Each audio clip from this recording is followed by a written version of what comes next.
لب پہ لا الہ حسین ہے،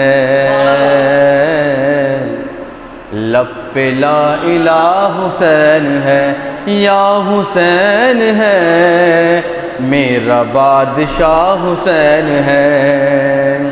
اور یہ بات کس قدر ہنسی، یہ بات کس قدر ہنسی جو کہہ گئے معین الدین کہ دین کی پناہ حسین ہے، میرا حسین ہے، کہ دین کی پناہ حسین ہے۔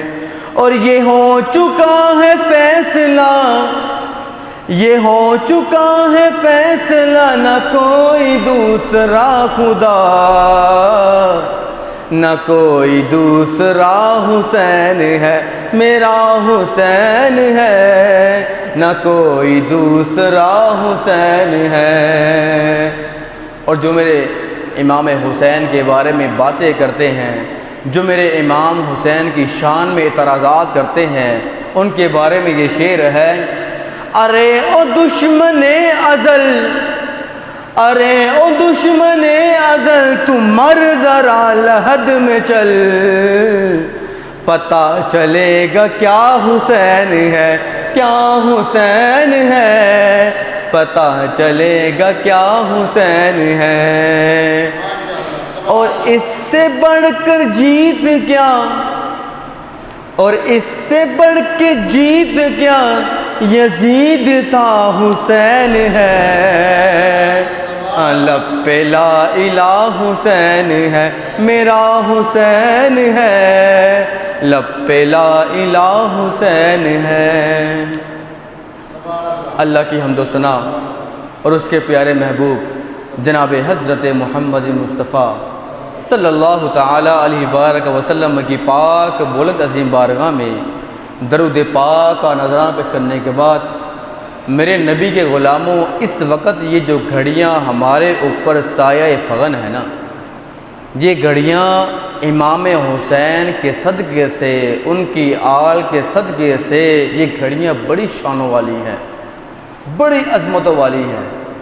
ہم لوگوں نے یہ 9-10 محرم کا جو دن سمجھا ہے نا، وہ یہ سمجھا ہے کہ قرآن پاک کی تلاوت نہیں کرنی، یہ سمجھا ہے کہ سبیلیں لگانی ہیں۔ ہم نے 9-10 محرم کے دن کو صرف یہ سمجھا ہے کہ ختم پاک دلانی ہے۔ ہم نے 9-10 محرم کے دن کو صرف یہ سمجھا ہے کہ نظر و نیاز کرنی ہے۔ ہم نے اس 9-10 محرم کے اصل مقصد کو نہیں سمجھا کہ 9-10 کا جو دن ہمارے اوپر اس وقت سایہ فغن ہے، وہ کربلا کے میدان کے اندر جب یہ دن آیا تھا، اس دن کے اندر امام حسین نے کیا کر کے دکھایا تھا، ہم نے وہ بات نہیں سمجھی، ہم نہیں سمجھ پائے۔ امام حسین نے وہاں پر سجدے میں سر کٹایا، اور آج جمعۃ المبارک کا دن 9واں محرم ہے، لیکن مسجد ویران ہے۔ امام حسین کا تو ہم ماننے والے ہیں، ہم تو سینہ تان کے کہتے ہیں ہم حسینی ہیں، پرزور کہتے ہیں، سبیلے لگا رہے ہوتے ہیں، نظر و نیاز کر رہے ہوتے ہیں، لیکن مسجد ویران ہے۔ امام حسین نے ہمیں سبق یہ دیا ہے کہ نماز کو نہیں چھوڑنا، جان جاتی ہے چلی جائے، لیکن نماز کو نہیں چھوڑنا۔ امام حسین نے ہمیں یہ سبق دیا ہے کہ نیزے کے اوپر امام حسین کا سر ہے اور لب پر قرآن پاک کی تلاوت جاری ہے۔ یہ سبق دیا ہے، قرآن پاک کو کھولو، پڑھو، تبھی کربلا کا اصل مقصد ہمیں سمجھ میں آئے گا نا۔ امام حسین نے ہمیں یہ درس دیا ہے، ہمیں یہ سبق دیا ہے کہ کربلا کے تپتے ہوئے ریتزار میں انہوں نے اپنے عورتوں کو پردہ کرایا۔ آج ہمیں یہ چاہیے کہ اپنی ماں بہنوں کو ہم پردہ کرائیں، کربلا کا مقصد یہ ہے، لیکن ہم لوگ کیا کر رہے ہوتے ہیں کہ دین سے دوری ہے نا، دین کی سمجھ بوجھ نہیں ہے، ہم اس 9-10 محرم کو ایسے ہی گزار دیتے ہیں۔ میرے نبی کے غلاموں، یہ میدان کربلا بڑا ہی دردناک واقعہ ہے۔ یہ اقتدار کی جنگ نہیں بلکہ اقدار کی جنگ تھی۔ یہ دو شخصیات کی لڑائی نہیں تھی بلکہ دو نظریات کا آپس میں ٹکراؤ تھا۔ یہ حق و باطل کا بہت بڑا معرکہ تھا۔ یزید ظلم کا استعارہ تھا اور حسین ابن علی امن کی علامت تھی۔ یزید جبر کا پتلا تھا اور میرے حسین ابن علی صبر کے پیکر تھے۔ یزید اپنی بددینیت، ظلم و ستم کا نشان بن کے ابھرا اور میرے حسین ابن علی حق و صداقت کے نشان بن کے ابھرے۔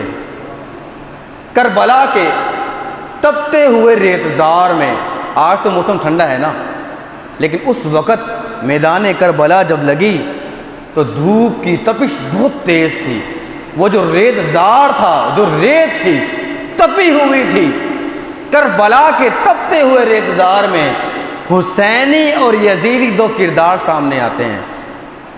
یزید بہبل کی بیٹی ناسور، اس کا ناپاک، گندہ ترین، غلیظ بیٹا تھا، اور میرے حسین ابن علی محمد عربی کی پاک بیٹی کا پاک شہزادہ تھا۔ یزید نشے میں دھت رہ کر نمازوں کو چھوڑ دیا کرتا تھا اور میرے حسین ابن علی کی کربلا کے میدان کے اندر بھی نماز تہجد قضا نہ ہوئی۔ جس حسین ابن علی کی نماز تہجد قضا نہ ہوئی تو اس کی پانچوں نمازیں کیسے قضا ہو سکتی ہیں؟ یزید دمشق کے اطراف میں سرجون اور اختل اس کے دوست تھے، اوباش قسم کے دوست تھے۔ ان کے ساتھ ان کی جھمت میں رہ کر پلا بڑا جوان ہوا اور میرے حسین ابن علی کا گھر کا دروازہ مسجد نبوی کے صحن میں کھلتا تھا۔ یزید نے ایک مرتبہ حج کیا، اس نے اپنے دوستوں کو اختل، سرجون، اوباشوں کو ساتھ لیا اور شراب کے مٹکے ساتھ لیے حج کی طرف روانہ ہوا۔ اس نے سمجھا کہ سفر جو ہے آسانی سے گزر جائے، اور میرے حسین ابن علی نے سواری ہونے کے باوجود 25 حج جو ہیں وہ پیدل کیے۔ کیا شان ہے امام حسین ابن علی کی، کتنی شان ہے۔ سواری موجود ہے، سواری ہونے کے باوجود 25 حج جو ہیں وہ پیدل کیے۔ یزید جو ہے جب حج کر کے واپس آیا تو مدینہ پاک کے صحن میں شراب کی محفل سجا کے بیٹھا ہوا تھا۔ امام حسین ابن علی جب وہاں پر آئے، آپ نے شراب کی بدبو کو محسوس کیا۔ آپ نے پوچھا یہ کیسی بدبو ہے؟ تو یزید بدبخت کہتا ہے کہ یہ شام میں بنتی ہے، ایک جام پکڑتا ہے، خود پیتا ہے اور دوسرا جام اٹھا کر امام حسین کے سامنے پیش کرتا ہے اور کہتا ہے ابا عبداللہ لیجئے، نوش فرمائیے۔ تو میرے حسین ابن علی جو مولا علی کے لال تھے، جو فاطمہ الزہرا کے جگر کے ٹکڑا تھے، جو محمد عربی کے نواسے تھے، جب آپ کے سامنے شراب کو پیش کیا گیا، آپ فرماتے ہیں میں اس کی طرف دیکھتا بھی نہیں ہوں، دیکھتا تک نہیں ہوں۔ اب ذرا بتلاؤ تو صحیح کہ میرے حسین ابن علی نے جب یزید کی اس حالت کو دیکھا، اس بد کرداری کو دیکھا، تو بتلاؤ تو صحیح کہ میرے حسین ابن علی کا پاک ہاتھ اس یزید پلید کے ناپاک ہاتھوں میں کیسے آ جاتا، کیسے اس کی بیعت کر لیتے؟ میرے امام حسین جس ماحول میں رہے تھے، جس ماحول میں پلے تھے، جس ماحول میں پرورش پائی تھی، وہ بڑا ہی تقدس اور پاکیزہ ماحول تھا۔ اور یزید بدبخت کبھی دمشق، کبھی گوتا، کبھی الخضرہ، کبھی کہاں تو کبھی کہاں زندگی گزار رہا تھا۔ وہ محرمات کو حلال قرار دیا کرتا تھا، وہ شریعت بیضا کا مذاق اڑایا کرتا تھا، شراب نوشی اس کی ہڈی میں رچی بسی ہوئی تھی۔ اور قربان جائیں حسین ابن علی کی اور میرے حسین ابن علی کی جس کے ساتھ دوستیاں تھیں، وہ کون تھے؟ عبد الرحمن بن ابو بکر، عبداللہ ابن عباس، عبداللہ بن عمر، ان کے ساتھ آپ کی دوستیاں تھیں۔ یزید قمار بازی کرتا تھا، تیر اندازی کرتا تھا، جوا کھیلا کرتا تھا، اور میرے حسین ابن علی مسجد نبوی کے ممبر کے پاس حضور کے پہلو میں بیٹھا کرتے تھے۔ کتنی شان ہے میرے حسین ابن علی کی، کیسا ماحول پایا، کیسی پرورش پائی۔ اور آج لوگ ان کے بارے میں اعتراض کرتے ہیں کہ نعوذ باللہ، وہ کہتے ہیں جی امام حسین باغی ہو گئے تھے، ایسی باتیں کرتے ہیں۔ زمانے نے وہ منظر بھی دیکھا کہ نبی پاک صلی اللہ تعالیٰ علیہ وسلم ممبر پر تشریف فرما ہے، خطبہ ارشاد فرما رہے ہیں، ادھر سے حجرہ فاطمہ سے امام حسین کریمین نکلتے ہیں، لال رنگ کا سرخ رنگ کا جوڑا پہنا ہوا ہے، کم عمری کی وجہ سے چلتے ہیں گر جاتے ہیں، پھر چلتے ہیں گر جاتے ہیں۔ میرے حضور یہ منظر دیکھ رہے ہیں، میرے حضور کیا کرتے ہیں، اپنے خطبے کو چھوڑ کر جاتے ہیں امام حسین کے پاس، ان کو گود میں اٹھا لیتے ہیں، خطبے کو چھوڑ دیتے ہیں، امام حسین کو گود میں اٹھا لیتے ہیں۔ یہ امام حسین کی شان ہے۔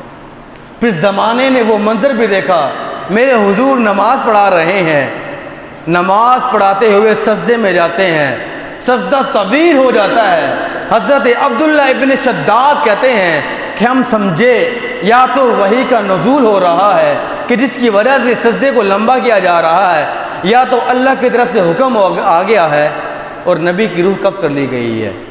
حضرت عبداللہ بن شداد فرماتے ہیں کہ میں اپنی نظریں اٹھا کے دیکھتا ہوں تو کیا منظر پاتا ہوں کہ حضور سجدے میں ہیں اور حضور کی پشت مبارک پہ امام حسین کریمین کھیل رہے ہیں، پشت مبارک پہ کھڑے ہیں۔ امام حسین کی وجہ سے نبی کے سجدے کو طول دیا جا رہا ہے، نبی کے سجدے کو لمبا کیا جا رہا ہے۔ کیوں؟ میرے حضور کو حسنین کریمین کی تکلیف برداشت نہیں ہوتی، دکھ برداشت نہیں ہوتی۔ کیوں؟ کیونکہ حضور کو پتہ ہے کہ میرے نواسوں نے بڑے دکھ برداشت کرنے ہیں، بڑی تکالیف برداشت کرنی ہے، اس لیے میرے حضور فرماتے ہیں کہ مجھے جو ہے ان کی تکلیف برداشت نہیں ہوتی۔ پھر زمانے نے وہ منظر بھی دیکھا، میرے حضور امام حسین کو کندھے میں بٹھایا ہوا ہے اور جا رہے ہیں، سامنے سے مولا عمر پاک آتے ہیں، مولا عمر پاک فرماتے ہیں واہ کیا بات ہے، کتنی خوبصورت سواری ہے، کیونکہ حضور کے کندھے مبارک پہ تھے نا، کتنی خوبصورت سواری ہے۔ تو میرے حضور فرماتے ہیں اے عمر تو سواری تو دیکھ رہا ہے کتنی خوبصورت ہے، تجھے یہ نہیں پتہ کہ سوار کتنا خوبصورت ہے۔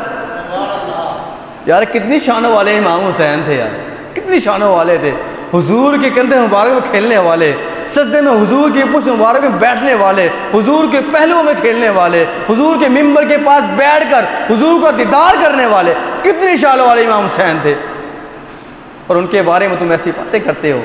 آئیے امام حسین کی اور شان سناتا ہوں۔ اسامہ بن زید بن حارثہ حضور کے صحابی تھے، آپ کو نا رات کا ایک پہر گزر گیا، آپ کو حضور سے ایک حاجت آئی، آپ نے سوچا رات کا ایک پہر ہے، چلو حضور کی بارگاہ میں چلتا ہوں، دستک دیتے ہیں، حضور آتے ہیں، اے اسامہ کیا بات ہے؟ اسامہ بن زید بن حارثہ فرماتے ہیں حضور مجھے آپ سے ایک حاجت ہے، حضور جو ہیں اس کی حاجت کو پورا کر دیتے ہیں۔ پھر حضور فرماتے ہیں کہ میں نے دیکھا کہ رات کا ایک پہر گزر گیا ہے، حضور نے چادر مبارک اڑی ہوئی ہے اور چادر مبارک کے اندر ایک پھیلاؤ ہے، چادر مبارک ابھری ہوئی ہے، ایسا لگتا ہے کہ چادر مبارک کے اندر کوئی چیز ہے۔ تو اسامہ بن زید فرماتے ہیں کہ مجھ سے رہا نہیں گیا، میں نے حضور کی بارگاہ میں عرض کی، سنیں بڑی پیاری حدیث پاک ہے، میں نے حضور کی بارگاہ میں عرض کی یا رسول اللہ صلی اللہ تعالیٰ علیہ وسلم یہ چادر میں کچھ اربھاڑ سا ہے، یہ چادر میں کیا ہے؟ تو فکشفہ حضور اس چادر مبارک کو کھول دیتے ہیں، فَإِذَا الْحَسَنُ وَالْحُسَيْنُ عَلَىٰ فَرِقَيْهِ، جب حضور چادر مبارک کو کھول دیتے ہیں تو حضرت اسامہ بن زید کیا دیکھتے ہیں کہ ایک پہلو میں حضرت امام حسن لپٹے ہوئے ہیں اور ایک پہلو میں امام حسین لپٹے ہوئے ہیں۔ اتنی محبت کرتے تھے حضور۔ پھر میرے حضور نے فرمایا مولا یہ میرے بیٹے ہیں، یہ میری بیٹی کے بیٹے ہیں، مولا میں ان سے محبت کرتا ہوں تو ان سے محبت کر، جو ان سے محبت کرتے ہیں تو ان سے محبت فرما۔ میرے حضور نے امام حسن امام حسین کا ہم لوگوں کو درس دیا، ان کی محبت کا سبق پڑھایا کہ میرے حسنین کریمین سے کس قدر محبت کرنی ہے۔ پھر حضور فرماتے ہیں کہ جو ان سے محبت کرتے ہیں انہوں نے مجھ سے محبت کی، اور جو ان سے بغض رکھتے ہیں انہوں نے مجھ سے بغض رکھا۔ اب سوچو، جو میرے حسین کے بارے میں باتیں کرتے ہیں تو سمجھ لیں وہ میرے حضور کے بارے میں باتیں کرتے ہیں، کیوں؟ حضور کا فرمان ہے، اور بڑی پیاری حدیث پاک ہے۔ میرے حضور کو امام حسن امام حسین کی تکلیف جو ہے برداشت نہیں ہوتی۔ ایک مرتبہ میرے حضور جو ہیں حجرہ فاطمہ کے باہر سے جا رہے تھے، امام حسین رضی اللہ عنہ کی رونے کی آواز آتی ہے، میرے حضور آواز دیتے ہیں، اے فاطمہ، حسین کو چپ کراؤ، تجھے پتہ نہیں ہے کہ مجھے حسین کا رونا کتنا تکلیف دیتا ہے؟ کیونکہ حضور کو پتہ تھا میدان کربلا آنی ہے۔ امام حسین ابھی بچپن کی حالت میں تھے نا، تو میرے حضور کو خبر مل جاتی ہے کہ انہوں نے شہید ہونا ہے، تبھی میرے حضور امام حسنین کریمین کو رونے نہیں دیتے تھے۔ میدان کربلا تو سب کو پتہ ہے کہ کیا کیا ہوا تھا، کتنے صحابہ کرام تھے، کس طرح ان کو شہید کیا گیا تھا۔ آج امام حسین کی شان کو بتلانا ہے تو کربلا کا واقعہ مختصر سا بیان کروں گا، مختصر سا۔ حضرت حذیفہ بن یمان کے بارے میں آتا ہے، آپ نے نا اپنی ماں سے اجازت لی، اماں جی مجھے اجازت دیجئے، میں حضور کی بارگاہ میں جاؤں گا، نماز ادا کروں گا، اور نماز ادا کرنے کے بعد اپنے لیے اور آپ کے لیے بخشش کی دعا منگواؤں گا۔ صحابہ کرام کا کیسا ایمان تھا، کیسی سوچ لے کے حضور کی بارگاہ میں جاتے تھے۔ تو ماں نے کہا ٹھیک ہے بیٹا، میں تجھے اجازت دیتی ہوں، تو نماز پڑھ کے میرے لیے اور اپنے لیے بخشش کی دعا منگوا۔ مغرب کی نماز حضرت حذیفہ بن یمان جو ہے حضور کی ساتھ ادا کرتے ہیں۔ نماز سے جب فارغ ہوتے ہیں تو حذیفہ بن یمان چاہتے ہیں کہ میں حضور کی بارگاہ میں جاؤں اور حضور سے اپنے لیے اور اپنی ماں کے لیے دعا کرواؤں۔ جیسے ہی وہ بڑھتے ہیں آگے تو حضور جو ہے نماز کے بعد ذکر و اذکار میں مشغول ہو جاتے ہیں، نوافل میں مشغول ہو جاتے ہیں، اتنے مشغول ہوتے ہیں کہ عشاء کا وقت آ جاتا ہے، اذان ہوتی ہے، حضور دوبارہ مصلی میں آ جاتے ہیں۔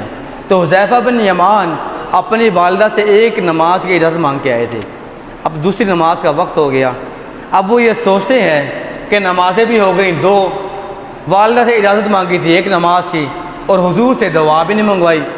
عشاء کی نماز ادا کرتے ہیں، عشاء کی نماز ادا کرنے کے بعد جب حضور جو ہے اپنے کاشان اقدس کی طرف چلتے ہیں تو حذیفہ بن یمان بھی آپ کے پیچھے غیر ارادی طور پر چلتے ہیں۔ چلتے ہوئے آپ کے قدم جو ہے تیز ہوتے ہیں، رفتار تیز ہوتی ہے، جس سے قدموں کی آواز نکلتی ہے۔ سنیں، لوگ کہتے ہیں نا کہ میرے حضور کو غیب کا علم نہیں ہے، میرے حضور چل رہے ہیں، پیچھے پیچھے حضور کے صحابی حضرت حذیفہ بن یمان چل رہے ہیں، قدموں کی آواز نکلتی ہے۔ میرے حضور پوچھتے ہیں کون؟ من ھذا، کون ہے؟